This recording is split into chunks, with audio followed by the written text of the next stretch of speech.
Hello students, I welcome you all on Rescue Skill. We are studying chapter number 3 Inheritance and Variation. This is lecture number 8 और ये 8th lecture है. It is can say dedicated to chromosomal theory of inheritance. Chromosomal theory of inheritance के ऊपर आज हम लोग discuss करेंगे. And in this lecture we'll study the development of theory, कैसे वो डेवलप हुई. So the theory of chromosomal inheritance or chromosomal theory of inheritance जो theory है, it has some relevance to Mendel's work. So Mendel, you know, Mendel worked on pea plant. उन्होंने hybridization experiment कुछ design किए थे. आपको period भी पता होगा 1856 to 1865. He worked on pea plant and we all know that he crossed tall pea plants with dwarf pea plant. जो gamete बने थे वो गैमेट फर्स्ट फिलियल जनरेशन में उनको जो मिला first hybrid that was tall, जो डोमिनेंट कैरेक्टर वो एक्सप्रेस होता है. What Mendel said based on his experiment कि भाई एक फैक्टर होता है and that factor is responsible for transmission of character. Okay, so his work was published in experiments in plant hybridization society of can say Brunn natural history society, इसमें वो publish हुआ था. And the publication was related inheritance of trait. ये trait कैसे inherit होते हैं इसके ऊपर इनका पब्लिकेशन था. The published work it was remain unnoticed, unrecognized up to what 1900. ये आपको पता है सब कुछ. So what Mendel has explained, so there are certain factors or can say particles in the organism. These particles are responsible for transmission or can say transfer of character from one generation to next generation. ये आपको पता है.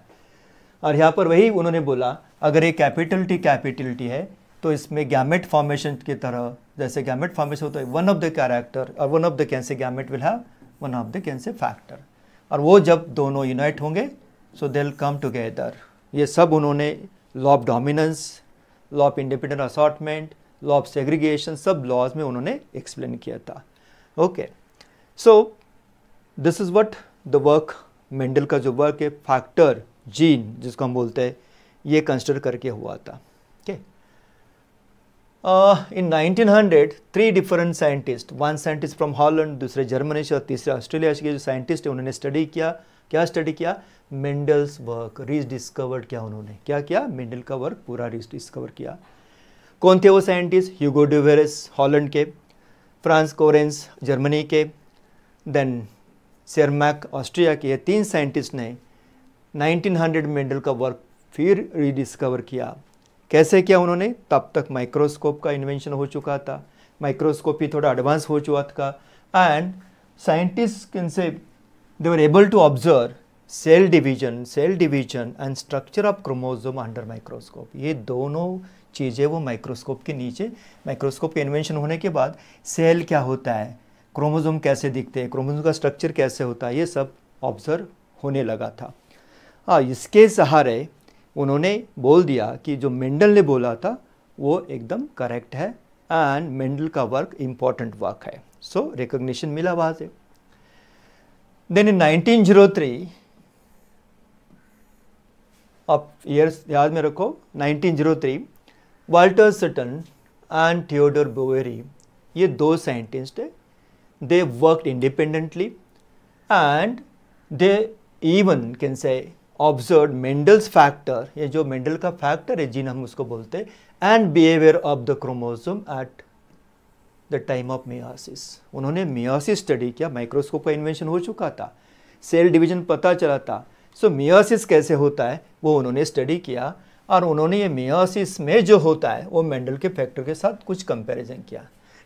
You know that meiosis diploid cell में होता है, correct? और diploid cell has 2 set of chromosome, correct? एक set आता है फादर से और दूसरा आता है मदर से. Okay, and that cell undergoes meiosis. First meiosis जब होता है तो क्या होता है आपको पता है? One of the chromosome that enters in one cell और दूसरा दूसरे सेल में चला जाता है. ये क्रोमोसोम इस सेल में आ जाएगा, ये क्रोमोसोम इस सेल में चला जाएगा. This what meiosis. So chromosome they get separated independently and enter in 2 cells. Now this cells they undergo what, meiosis 2, और वहाँ से ये क्रोमोसोम स्प्लिट होंगे और आधे क्रोमोसोम का पार्ट जो इधर आएगा, आधे क्रोमोसोम का पार्ट इधर आएगा. Okay, so the chromosome they doubles, पूरा डबल होके फिर उनके सेपरेट हो जाते हैं. So from a single cell 4 gametes are formed and each gamete has a haploid cell number, और क्रोमोसोम नंबर जो होता है हैप्लॉइड होता है. So gametes are haploid cell and gamete जिससे तैयार होता है मदर सेल से वो होता है डिप्लॉइड सेल. ये पूरा स्टडी किया माइक्रोस्कोप के सहारे. सो 2 chromosome they get can say independently separated and each chromosome will enter in can say gamete. वही बोला था मेंडल ने, क्या बोला था मेंडल ने, the characters they get assorted independently and then they enter in separate gametes. Correct. और ये माइक्रोस्कोप का स्टडी जब हुआ उसके बाद हुआ. जैसे फॉर एग्जांपल यहाँ पर देखिए टॉल एंड डॉफ, ये जो डिप्लॉइड सेल्स है पेरेंट के, डिप्लॉइड पेरेंट होता है ना, ये suppose this male and female parent होगा. So this is what one of the can say, ये जीनोटाइप में टी है तो एक टी यहाँ पर आ जाएगा, दूसरा टी यहाँ पर जाएगा, फिर इसका सेपरेट होकर यहाँ पर आएगा, इसका सेपरेट होकर यहाँ पर आएगा. So from a single can say 4 gametes are formed and then 1 set of that chromosome enter in each gamete. So वही मेंडल ने बोला था, अगर जीनोटाइप्स का टी है तो गैमेट क्या बनेगा, टी बनेगा. इसका स्मॉल टी है स्मॉल टी तो इसका गैमेट स्मॉल टी बनेगा. And this capital T and small T they unite in the forces of fertilization और यहाँ पर एक आपको F1 हाइब्रिड मिलेगा. Same was said by Mendel, और वही अभी यहाँ पर उनको पता चला कि मियोसिस में जो होता है वही मेंडल ने बोला है. Correct. Based on observation of the chromosome, chromosome के ऑब्जर्वेशन जो बिहेवियर था क्रोमोसोम का ऑब्जर्वेशन हुआ था, comparison of that with Mendel's factor, they proposed theory of chromosomal inheritance. इसके सहारे उन्होंने क्या किया, chromosomal theory of inheritance propose किया. ओके, सो क्रोमोसोम का जो मोमेंट होता है, so chromosomes from diploid cell enter in haploid gamete, वो जो नंबर होता है डिप्लॉइड, वो नंबर हैप्लॉइड बन जाता है. यानी कि 2 सेट्स रहेंगे तो एक सेट क्या जाता है, गैमेट में जाता है, और दूसरा सेट दूसरे गैमेट में चला जाता है. सेम थिंग उन्होंने जो कंपैरिजन किया और उसके बाद स्टडी किया और करके उन्होंने क्या किया, एक थ्योरी प्रपोज किया, क्रोमोसोमल थ्योरी ऑफ इनहेरिटेंस. उन्होंने पता करवा लिया कि जो फैक्टर जो सेग्रीगेट होते हैं, same way the chromosomes are segregating during meiosis. Correct. And the theory identifies that chromosomes are the carrier of genetic material. उन्होंने क्या बोला है, the chromosomes are the carrier of genetic material. कैसे उन्होंने decide किया, same way जैसे Mendel ने बोला था, the factors are genetic material and factors are responsible for transfer of character. Okay, now you know that, अभी तो हमें पता चला है factor means genes, and genes कहाँ पर होते हैं, genes are present on chromosome. Say for example this is a gene, this is a gene, और ये वाला एक जीन स्मॉल और कैपिटल यहाँ पर जीन्स बोले. So these genes are present on chromosome, और वही जीन क्या होते हैं क्रोमोसोम के साथ गैमेट में चले जाते हैं. सो क्रोमोसोम्स होते हैं सेल में, सेल के न्यूक्लियस में, और उसके ऊपर होते हैं genes. Genes are, you know, आपको अभी पता है, genes are small segment of DNA, and so chromosome is made up of what, proteins and DNA. Correct. Proteins और डीएनए के सहारे क्रोमोसोम बनता है, और ये सब प्रोटीन, डीएनए, आरएनए आपको पता है सब कुछ. तो ये जीन्स होते हैं, small segment of DNA present on chromosome, और जो क्रोमोसोम जहाँ जाएगा जीन वहाँ जाएगा, फैक्टर वहाँ जाएगा. And that was the correlation. ये 2 साइंटिस्ट ने स्टडी किए थे, कौन, Sutton and Boveri.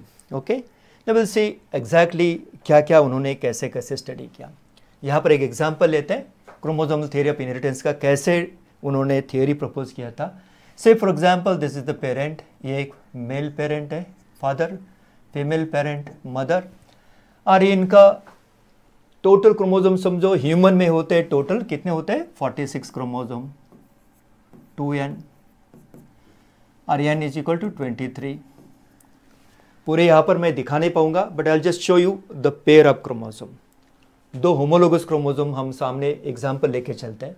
Out of 46 हम लोग क्या है, 2 ही लेते हैं, बस 2 ही क्रोमोसोम लेते हैं. ओके, सो 1 and 2, यहाँ पर 1 and 2. Okay, now this chromosome eight the time of meiosis क्या होता है, दे शो पेयरिंग. पहले तो क्रोमोसोम कैसे होते हैं, इन द सेल तो chromosomes are present in nucleus, correct. ये सेल है, ये न्यूक्लियस है, करेक्ट। ये न्यूक्लियस है, ये सेल है। और क्रोमोसोम होता है there are thin thread like structure present in the nucleus, ये प्रेजेंट होता है।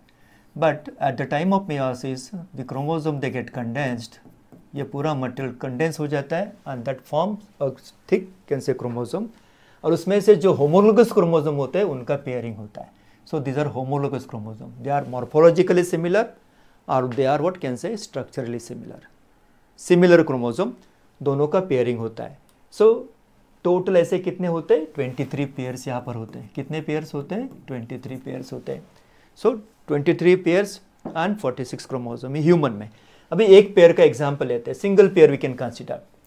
ये सिंगल पेयर, ये क्रोमोसोम होता है पहले जब मियोसिस होगा, यहाँ पर कैसे मियोसिस होगा तो कैसे होगा, देखो meiosis initially the chromosome get can say duplicated, इसमें डुप्लीकेशन होता है मटेरियल यानी सिंथेसिस हुआ डीएनए।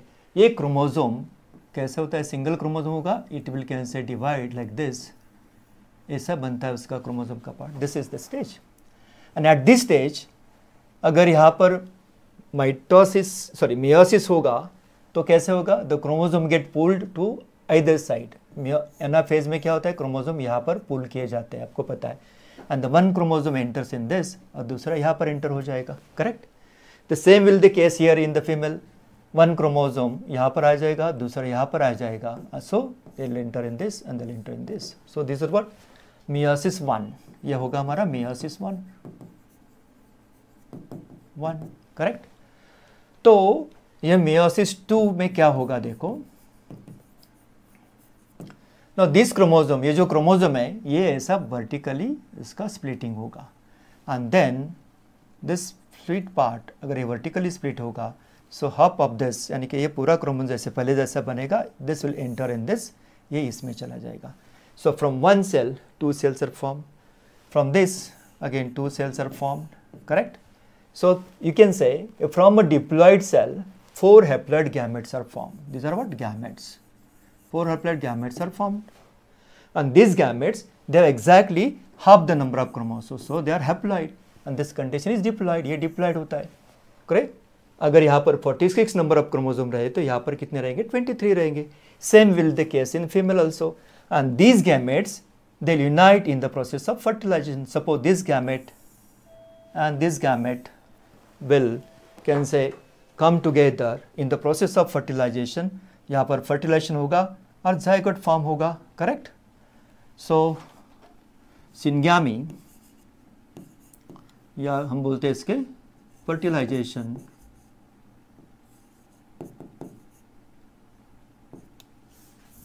पूरा शब्द मैं ले देता, fertilization होगा and this will enter in this. So again a single set of chromosome and this single set of chromosome, 2 sets of chromosome यहाँ पर फिर restore होगा diploid condition as similar to what? The parent, correct. So this is what can say in meiosis the chromosomes or the set of chromosome get easily separated from one another. homologous को जो chromosome एक दूसरे से अलग हो जाते हैं, अलग अलग गैमेट्स में चले जाते हैं और फिर at the time of fertilization फिर वो वापस एक साथ आ जाते हैं, okay. So this is what during meiosis homologous chromosome pairs, पहले पेयरिंग होगा देन सेग्रीगेट, ये सेग्रीगेशन होगा, okay. Chromosome pair and then segregate and assort during gamete formation. Meiosis में वो सेग्रीगेट जैसे होता है वैसे गैमेट फॉर्मेशन उनका सेपरेशन असॉर्ट हो जाएगा, इंडिपेंडेंटली दे असॉर्ट हो जाएंगे, okay. Each chromosome enters in the separate gamete, एक क्रोमोसोम हो अलग अलग गैमेट में चला जाता है, पहले इसमें जाएगा एक, दूसरा इसमें, तीसरा, ये 4 इसमें 4 चले जाएंगे, करेक्ट. सो 2 क्रोमोसोम से इससे 4 गैमेट होने के, each chromosome enters in the separate gamete, thus each gamete contains only 1 chromosome from a pair. इस पेयर का एक ही क्रोमोसोम इसमें रहेगा, correct. So from this pair only 1 chromosome will come here, but उसके पहले ये सब प्रोसेस होगा, टेट्राड बनेगा उसका, फिर वो वर्टिकल स्प्लिट होगा, सेपरेट होगा, 2 सेल में जाएगा, वर्टिकल स्प्लिट हो गए, फिर 4 सेल उसकी बन जाएगी 2 सेल के. So this is what meiosis is the reductional cell division, 2n का n बन जाता है, डिप्लॉइड का हैप्लॉइड बन जाता है, correct, okay. The fusion of haploid male and female gamete restores diploid number of chromosome of the species. इसका फिर फ्यूजन होगा, इसका और इसका अगर फ्यूजन होता है तो फिर ये डिप्लॉयड कंडीशन रिस्टोर हो जाता है. सो दिस इज व्हाट इन्होंने स्टडी किया और स्टडी करके थ्योरी डाला है. क्या theory? Chromosomal theory of inheritance. जैसे मेंडल ने बोला था वैसे ही same chromosomes they get separated और सेग्रीगेटेड इंडिपेंडेंटली, एंड वो सेपरेशन कैसे होता है? Each chromosome will enter in can say gamete. अगर दो क्रोमोसोम इसमें से एक गैमेट है, दूसरे गैमेट है, ऐसे 4 गैमेट तैयार होंगे. ठीक, अभी ये कंपेयर करते हैं हम लोग मेंडल के एक्सपेरिमेंट, मेंडल का जो फैक्टर है और हमारे क्रोमोसोमल थ्योरी जैसे उन्हें प्रपोज किया वैसे देखते हैं कंपैरिजन करके. यहाँ पर क्या था? मेंडल ने बोला था genotypes of the parent T and T है, T and T. Suppose this the male parent, ये फीमेल पेरेंट है. इनके गैमेट कैसे बनेंगे? Gamete will be T and T. Correct, हम लोगों ने बोला था. सिंगल मेंडल ने बोला था because all are one say T T. जैसे यहाँ पर होता है सेपरेट होगा and then from this 4 cells of form एक में चला जाएगा. सेम वे इससे 4 गैमेट बनेंगे, इससे भी 4 गैमेट बनेंगे, and this gamete they unite in the process of fertilization. Correct, ये ऐसे हो सकता है. इनके साथ ये जाएगा, इनके साथ ये जाएगा. करेक्ट, इनके साथ ये जाएगा. Like this will enter in this and this will enter in this. Okay, so again diploid condition is formed. So theory identifies that chromosomes are the carrier of genetic material as genes are located on chromosome. अगर genes are responsible for transfer of character and genes are the factors, तो Mendel ने वही बोला था genes means factors. एक factor होते हैं और ये factors these are particles in the body of organism and they are responsible for transmission or can say transfer of character from one generation to next generation. Same way, now these factors are nothing but genes and genes are what? Located on chromosome. इसके ऊपर होते located होते और वो जो location यहाँ पर है same यहाँ पर चला जाएगा, यहाँ पर आएगा and ये यहाँ पर भी आएगा and then it will enter in this. Correct? So factors, genes on the chromosome. उनका काम क्या है? They are responsible for what? Transmission of or can say transfer of character from generation to generation.